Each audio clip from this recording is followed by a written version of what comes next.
Gonna have a quick look at different types of bottom bracket interfaces on this crankset. So this is the standard. So we've got our Sugino RD2 a square taper. So probably the most common, you'd see this on every second fixie.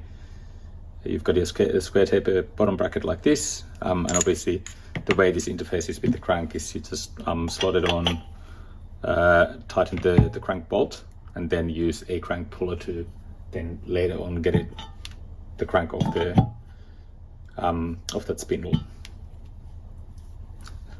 So in terms of the kind of physical characteristics of this, it obviously tapers, so it's narrow at the outer end compared to the inner end, and that's how the crank tightens onto the bottom bracket when you tighten the bolt.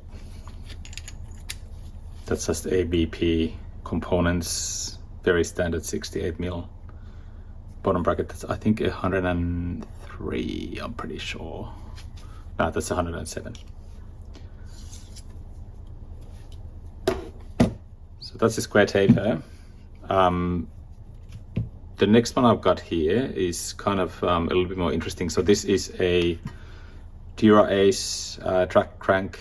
I think it's FC7710, 165mm, interestingly, which I believe actually the Sugino is similar length as well. So the BCD is different. You can see that the chainring on this is larger.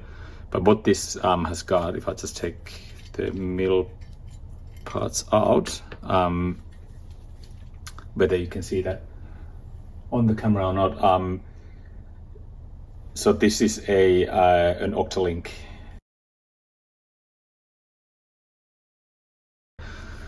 And this is what the bottom bracket itself looks like. So let's just double check what the number is here. So that's a BB5500 sealed cartridge. And you can see that I'm pretty sure this is the first version. So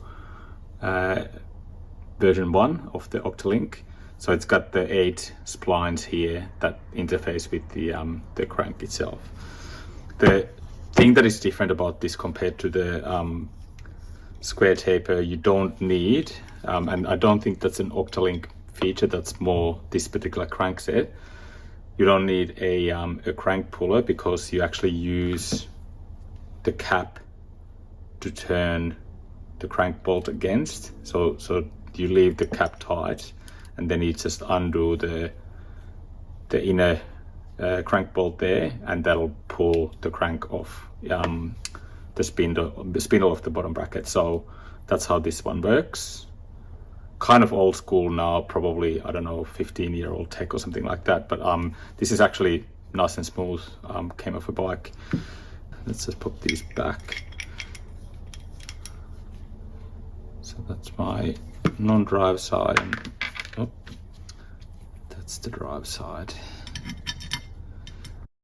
You've got all these kind of washers and spaces, so you've got to just make sure that, you know, when you pull this stuff apart, take note of what was where, so that you can put it back into the same kind of orientation. There's another washer there as well. So I think both sides had 2 washers in this particular instance. So that's Octalink and the Dura-Ace, and then we've got our good old Omnium here. So this is a SRAM design. Technically, this is, I imagine, the best. It's got the sturdiest kind of interface here. That's a 10 spline, and also self-extracting. So the way this works is you put the crank bolt sits there, and then you've got the cap sitting on the crank arm itself, and that's against, the bolt is against the inside of that cap, and then same as with the Octalink, you turn it and it'll pull the crank off the spindle. So quite nice in that respect. And yeah, obviously this one's running an external bottom bracket, so you can see the facing there, where this is going to sit against the outboard bottom bracket itself. And same actually on that side as well, so that the bearing's going to sit just over there. So that's our exploration into different bottom brackets and crank interfaces today. But I found it interesting. It's just, yeah, it's curious to see how the design has evolved over time. This is still the most popular, the most common. Even entry-level mountain bikes still tend to have a square taper. And then for anything more upmarket, you will see a GXP style standard with an external bottom bracket. There you go.